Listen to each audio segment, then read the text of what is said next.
मैं हूं इमदाद सुमरो। आज से असल मलाखड़ा, असल दंगल शुरू होने जा रहा है इस्लामाबाद में। कुछ देर में कौमी असम्बली का इजलास होगा, जो इजलास अपोजिशन ने रिक्विजिट किया था और इजलास बुलाया गया था तहरीक अदम एतमाद के लिए।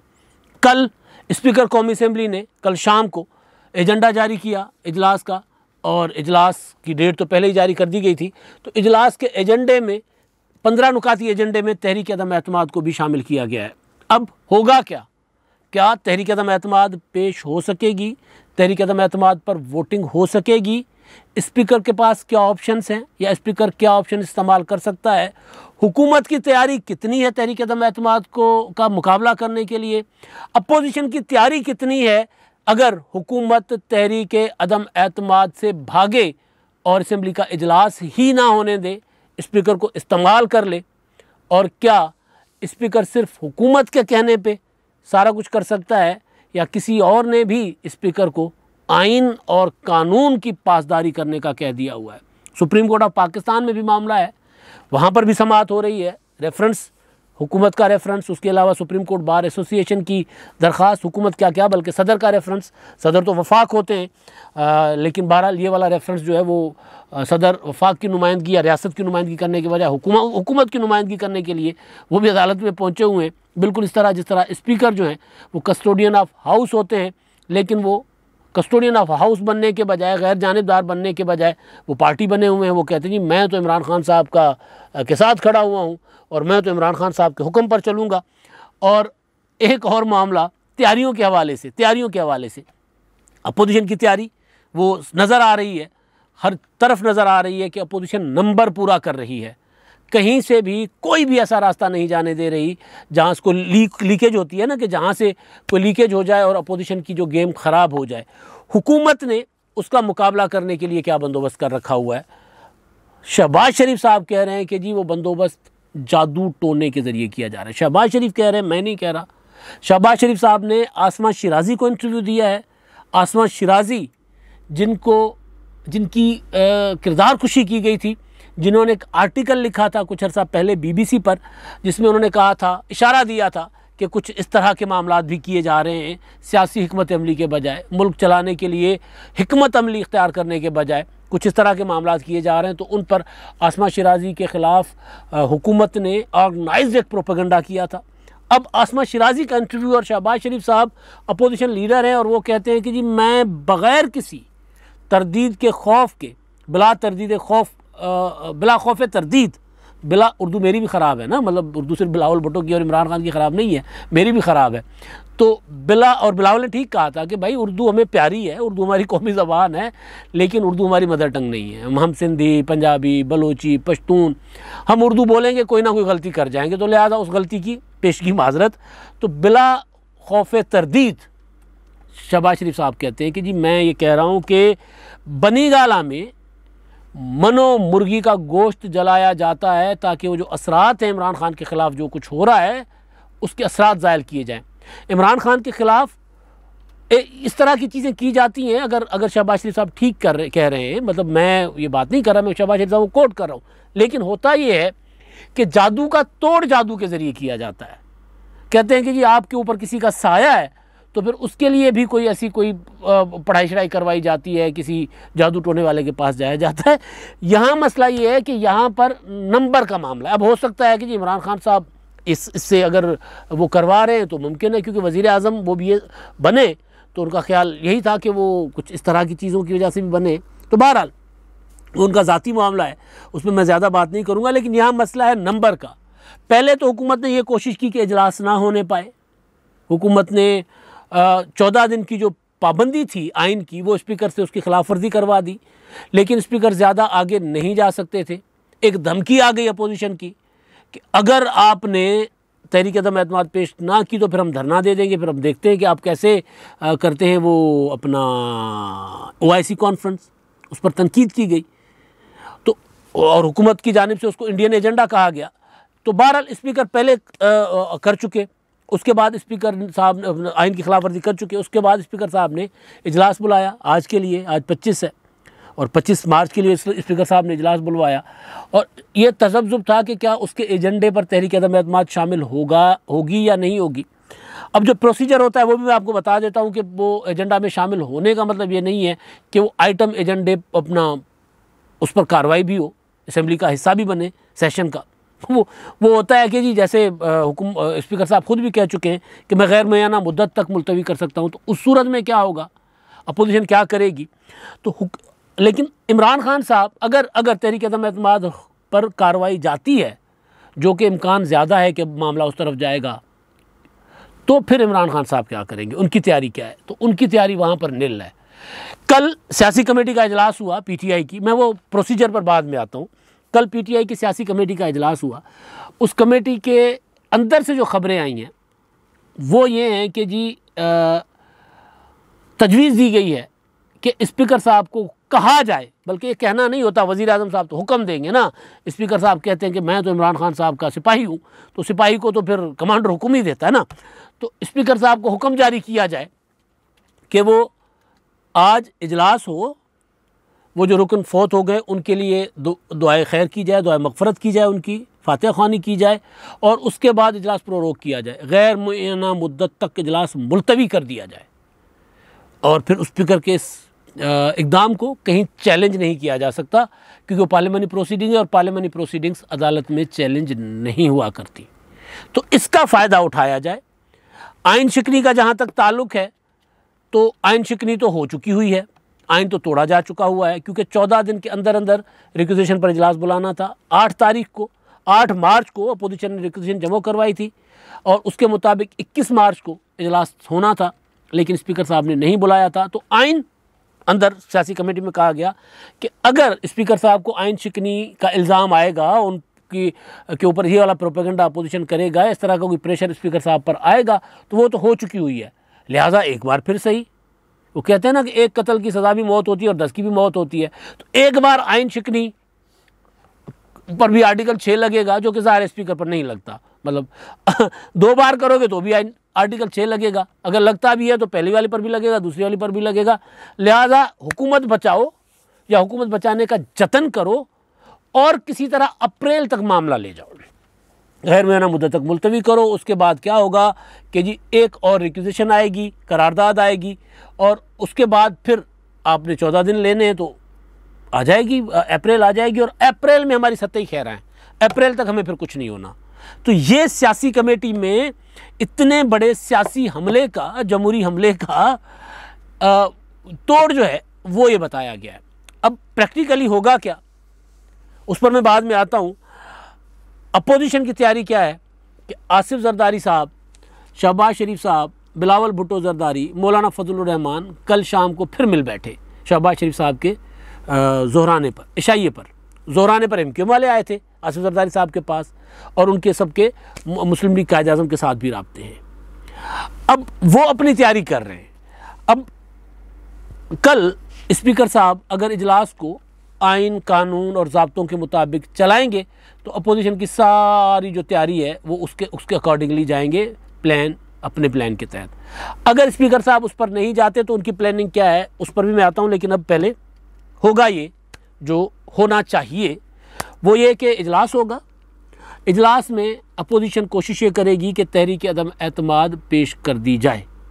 उसके बाद बहस के लिए स्पीकर साहब जब भी डेट रख ले अगली, वो 3 दिन से पहले तो नहीं हो सकती, 3 दिन के बाद ही होगी उसके वोटिंग, लेकिन बहस के लिए स्पीकर साहब जो है वो डेट जब भी कर ले तो 3 दिन का मार्जिन होता है। तो अगर उसके बाद सोमवार तक इजलास मुलतवी कर लेते तो सोमवार के बाद देखी जाएगी। ठीक है, तो अब होगा ये कि स्पीकर साहब जो है अपनी हिकमत अमली के मुताबिक वो फातिहा ख़्वानी के बाद इजलास मुलतवी करने की कोशिश करेंगे। अपोजिशन कोशिश करेगी कि नहीं, तहरीक अदम एतमाद पेश हो जाए, क्योंकि जब तहरीक अदम एतमाद पेश हो जाएगी तो फिर स्पीकर साहब के पास इजलास मुलतवी करने का आइनी अख्तियार नहीं रहेगा जब तक वोटिंग नहीं होती। वोटिंग होने के बाद स्पीकर जो है वो आइनी अख्तियार इस्तेमाल कर सकेंगे। अब जो तहरीक पेश की गई है वो अपना 147 अरकान की वो तहरीक है, और वो पेश करेंगे 152 अरकान, वो भी सारा कुछ सामने आ चुका हुआ है। तो उसके लिए हुकूमत ने जो प्लानिंग मैंने बताई कि हुकूमत की प्लानिंग ये है, लेकिन अब मसला ये है कि कल सुप्रीम कोर्ट ऑफ पाकिस्तान में जो चीज़ें सामने आई हैं वो भी ये इशारा करती हैं कि जी आइन और कानून के तहत मामले को चलाया जाए। कल पड़ोस में इस्लामाबाद के एक बड़ा इजलास हुआ वहाँ से भी खबरें ये आई हैं कि वहाँ से भी एक इशारा ये गया है कि भाई मामला आइन और कानून के तहत चलाया जाए, किसी तौर पर भी तसादुम की तरफ ना बढ़ा जाए, क्योंकि अगर इस अपोजिशन की तहरीक अदम एतमाद नहीं पेश की जाने दी जाएगी, उनको आइनी रास्ता अख्तियार नहीं करने दिया जाएगा, तो मामला तसादुम की तरफ जाएगा। तो तसादुम की तरफ किसी सूरत नहीं बढ़ना चाहिए। ये कल एक इजलास था, बड़ा इजलास इस्लामाबाद के पड़ोस में, वहाँ से ये पैगाम आ गया और ये पैगाम इस वजह से भी एक मैसेज आया है और इस वजह से भी कि आपको याद होगा कि सोचा ये जा रहा था, समझाया जा रहा था कि स्पीकर साहब आइन की पासदारी करेंगे और 21 मार्च को इजलास बुलवाएंगे। तो 21 मार्च को फिर वही होगा, फातह ख़्वानी होगी, फातह ख़्वानी के बाद फिर करारदाद पेश होगी या पहले पेश होगी और उसके बाद इजलास आगे चला जाएगा। और बेशक फिर अपना जो 23 मार्च को 22 और 23 मार्च को होनी थी OIC जो हो चुकी, तो OIC के बाद फिर छुट्टियां जैसे ख़त्म होंगी तो इजलास होगा और उस इजलास में फिर तहरीक अदम एतमाद पर बहस शुरू होगी और वोटिंग होगी। लेकिन अपोजिशन ने, बिलावल भुट्टो जरदारी ने, जो लास्ट उनकी मुलाकात हुई शहबाज शरीफ साहब के साथ, मौलाना फजल रहमान, बिलावल भुट्टो, उन्होंने मिलकर प्रेस कॉन्फ्रेंस की थी जिसमें बिलावल भुट्टो ने कहा था कि अगर 21 मार्च को हमें तहरीक अदम एतमाद पेश ना करने दी तो फिर हम धरना दे देंगे ऐवान में और फिर हम देखेंगे कि आप OIC कैसे करवाते हो। तो शेख रशीद साहब ने कहा था कि जिनको फ़ोन आया है और फ़ोन की वजह से, ज़िम्मेदारों का फ़ोन है और फ़ोन की वजह से 90 डिग्री से वो लेट गए। शेख रशीद साहब ने तो दी थी आधी खबर, पूरी खबर ये थी कि जी उन्होंने हुकूमत और अपोजिशन को कहा है, अपोजिशन को कहा है कि जी आपकी तहरीक अदम एतमाद पर कानूनी प्रोसीजर होना चाहिए। उन्होंने कहा कि जो फिर वो तो हुकूमत जो है वो स्पीकर साहब को आइनी और कानूनी रास्ता अख्तियार करने से मना कर रही है और स्पीकर साहब इमरान खान साहब के वो टाइगर बने हुए हैं। तो उनको तो उन्होंने कहा ये हम कोशिश करते हैं कि आपने अगर अपना नंबर साबित कर सके ना कर सके आपकी मर्ज़ी है, लेकिन ये है कि आपका जो आइनी और कानूनी अख्तियार है, राइट है, वो हम आपको दिलवा देंगे। उन्होंने फिर स्पीकर साहब को और हुकूमत को कहा कि कोई ऐसी चीज़ ना करना जिससे कड़मस बचे। तो जिसके बाद स्पीकर साहब ने 25 का इजलास बुलवाया और वो उस पर अपोजिशन को कहा गया कि आपने इस पर कोई शोर शराबा नहीं करना, कोई लड़ाई झगड़ा नहीं करना। अब अगर स्पीकर आज अगर स्पीकर साहब इजलास तहरीक अदम एतमाद पेश होने हुए बग़ैर प्रोरोग कर लेते, गैर मुअय्यना मुद्दत तक मुलतवी कर देते, तो क्या होगा? तो फिर ज़ाहिर है दोबारा फिर हंगामा आ रही होगी। तो क्या जिन्होंने धरना देने के ऐलान पर अपोजिशन से रब्ता किया था, जिन्होंने हुकूमत को कहा था, स्पीकर साहब को कहा था कि ऐसी कोई चीज़ ना करना, तो वो जो ज़िम्मेदार हैं शेख रशीद साहब के बकौल, तो वो फिर इस मामले में तो होंगे ना, फिर गारंटी तो फिर गारंटी होती है। तो स्पीकर साहब क्या इजलास प्रोरोग कर लेंगे? इसका इम्कान कम है, लेकिन है, स्पीकर साहब ये इम्कान मौजूद है। स्पीकर साहब की एक और कमज़ोरी भी आ गई हुई है सामने, वो ये कि वो जो स्क्रूटनी कमेटी है फॉरेन फंडिंग केस वाली PTI की, उसमें जो स्टेट बैंक की रिपोर्ट उसके ज़रिए सामने आई है, उसमें कुछ 11 अकाउंट सामने आए हैं। वो अकाउंट्स को PTI ने मानने से इनकार कर दिया है। PTI ने कहा है कि ये जो मिजाज अथॉरिटीज़ थी पार्टी की, उनकी इजाज़त के बग़ैर ये अकाउंट्स खोले गए थे। उनमें एक अकाउंट असद कैसर साहब का भी है, उनमें एक अकाउंट गवर्नर सिंध का भी है, उनमें एक अकाउंट गवर्नर खैबर पख्तूनख्वा का भी है। तो स्पीकर साहब की कमज़ोरी ये भी किसी के हाथ लग गई हुई है। तो बहरहाल, तो क्या ये होगा? सवाल है कि क्या स्पीकर इजलास प्रोरोग करेंगे, जिसका इम्कान कम है लेकिन मौजूद है। अब अगर इजलास में करारदाद पेश होती है या फिर स्पीकर साहब इजलास जो है मंडे तक ले जाते हैं, तो फिर मंडे तक बाकी एजेंडा जो है दोबारा मंडे को जारी होगा, जिसमें फिर तहरीक अदम एतमाद पेश का एजेंडा शामिल किया जाएगा और फिर मंडे को जब इजलास होगा तो उसमें फिर करारदाद पेश करने दी जाती है या नहीं दी जाती, स्पीकर साहब इजाज़त देते नहीं देते, ये भी बड़ा सवाल है। लेकिन अगर आज पेश हो जाती है तो उसके बाद खेल ख़त्म। फिर इमरान खान साहब को 172 को असम्बली में आने से रोकना होगा, यानी अपोजिशन 152 अरकान जो है वो करारदाद पेश कर रहे हैं, तो 172 अरकान अपोजिशन ने साबित करने। हुकूमत को कोशिश करनी होगी कि जी हमारे उनके जो मुनहरिफ अरकान हैं वो उनको वापस मिल जाएं, इत्तेहादी उनके साथ वापस आ जाएं, तो उस सूरत में फिर तहरीक अदम एतमाद नाकाम हो जाएगी, वरना हो जाएगी कामयाब। अब क्या होगा? जो एक खदशा है, जो खदशा जिसका कि स्पीकर साहब जो हैं वो इजलास गैर मुअय्यना मुद्दत तक मुलतवी कर सकते हैं और आइन और कानून की और कस्टोडियन ऑफ द हाउस की जिम्मेदारी अदा करने और आइन और कानून की पासदारी के बजाय इमरान खान साहब से वफादारी निभाते हुए वो प्रोरोग कर ले इजलास और तहरीक अदम एतमाद पेश ना हो, तो क्या होगा? अपोजिशन के पास फिर क्या प्लान है? इमरान खान साहब तो 27 मार्च का प्लान लेकर बैठे हुए हैं ना कि 27 मार्च, लेकिन अगर इमरान खान साहब तो वो शो करेंगे। अब वो शो कितना होता है वो पता चल जाएगा। उसके जवाब में अपोजिशन भी अपना 26 और 28 मार्च को इस्लामाबाद में बंदे इकट्ठे कर रही है, तो अपोजिशन भी आ जाएगी इस्लामाबाद में। तो वो अगर इस तरह का सीन बनता है तो ज़ाहिर है फिर तसादुम होगा, लेकिन उससे हुकूमत नहीं गिरती उस तसादुम से। अपोजिशन हुकूमत को कैसे गिराएगी? उसके पास और प्लान क्या है, जिसके लिए मैंने पहले भी कई बार अपने वीलॉग्स में गुजारिश की है कि ऐसी सूरत हाल के लिए इत्तेहादियों को रखा गया हुआ है कि जी आप तब ऐलान करेंगे जब ऐसी कोई सूरत हाल बनती है। तो आज 25 के लिए भी इसलिए कहा गया था कि इत्तेहादी 25 को ऐलान कर सकते हैं कि अगर तहरीक अदम एतमाद की नोब को पेश होने से स्पीकर साहब गैर आइनी तौर पर रोक लेंगे, क्योंकि स्पीकर साहब के उस अख्तियार को किसी अदालत में चैलेंज नहीं किया जा सकता। ये नहीं हो सकता कि अदालत कह दे कि नहीं स्पीकर साहब आपने इजलास मुलतवी क्यों किया, इजलास तो हो जाए दोबारा इसी तरह कंटिन्यू किया, वो नहीं हो सकता। तो फिर क्या होगा? तो फिर ऐसी सूरत में इत्तेहादी जो हैं वो इमरान खान साहब के साथ छोड़ने का ऐलान कर देंगे। वो जरदारी हाउस में बैठकर प्रेस कॉन्फ्रेंस करें, वो शहबाज शरीफ साहब के घर पर बैठकर प्रेस कॉन्फ्रेंस करें, वो मौलाना साहब के साथ बैठकर प्रेस कॉन्फ्रेंस करें, वो प्रेस कॉन्फ्रेंस करेंगे। और जो मेरे तक इतला आते हैं कि वो जरदारी हाउस में बैठकर प्रेस कॉन्फ्रेंस कर लेंगे। अपोजिशन की सारी लीडरशिप होगी, एक तरफ परवेज़ इलाही साहब बैठे होंगे, एक तरफ आमिर अहमद खान साहब बैठे होंगे, खालिद मकबूल सिद्दीकी साहब बैठे होंगे, एक तरफ खालिद मक्सी साहब बैठे होंगे, और वो ऐलान कर देंगे कि जी हम आज से हुकूमत का हिस्सा नहीं है। और उस ऐलान के बाद वो एक बाज़ाब्ता इंटीमेशन जो होता है वो स्पीकर को दे देंगे कि जी हम अपोजिशन की बेंचेस पर बैठना चाहते हैं, लिहाजा हमें वहाँ पर सीट्स अलाट की जाए, अब हम गवर्नमेंट का हिस्सा नहीं है, हम राइट साइड से लेफ्ट साइड पर जा रहे हैं। तो फिर उस सूरत में हुकूमत गिर जाएगी। तो ये है अपोजिशन की प्लानिंग। हुकूमत की प्लानिंग कोई नहीं है। हुकूमत की प्लानिंग सिवाय तसादुम के और कोई नहीं है। यानी अगर हुकूमत तहरीक अदम एतमाद पेश होने से रोकती है तो भी गिरती है, और अगर हुकूमत तसादुम की तरफ जाती है तो भी गिरती है। जो नंबर वो बता रहा है नंबर। बाकी अगर शहबाज शरीफ साहब कह रहे हैं कि जी कोई जादू टोना चल रहा है, अगर वो चल गया तो वो अलग बात है।